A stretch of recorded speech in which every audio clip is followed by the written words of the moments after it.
School counselling করতে গিয়ে আমরা দেখেছি অনেক পিতামাতা এমন আছেন যারা বিষয়টা মেনে নিতে চান না। আপনার বাচ্চার কোনো সমস্যা রয়েছে মানে সেটা যে পাগল বা সে অ্যাবনর্মাল বা সে সোসাইটির থেকে আলাদা সেটা কিন্তু নয়।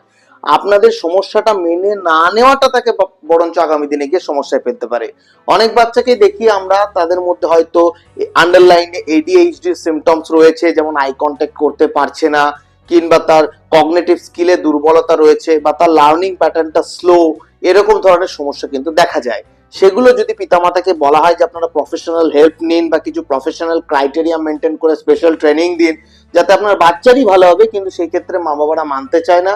এবং অনেকটা বয়স হয়ে গেলে যখন তাদের একাডেমিক ডিটোরিয়েট করে বা সোজা কথায় নাম্বার কম হয় তখন তারা সচেতন হন, কিন্তু সেই সময়টা কিন্তু দেরি হয়ে যায়। তাই আপনাদের বাচ্চাদেরকে যদি একটু অ্যাবনর্মালিটিস যেমন আই কন্ট্যাক্ট করতে না পারা, low cognitive skill, slow learning pattern এগুলো রয়েছে, বা কোনো স্কুল কাউন্সিলর বা টিচার সাজেস্ট করছে তাকে একটু এক্সট্রা অ্যাটেনশন দেওয়ার প্রয়োজন, তাহলে সেটাকে স্টিগমাটাইজ ধারণায় বিশ্লেষণ না করে আপনারা প্রফেশনালদের হেল্প নিন, তাহলে আপনার বাচ্চাকে আগামী দিনে একটা ভালো ভবিষ্যৎ আপনারা দিতে পারবেন।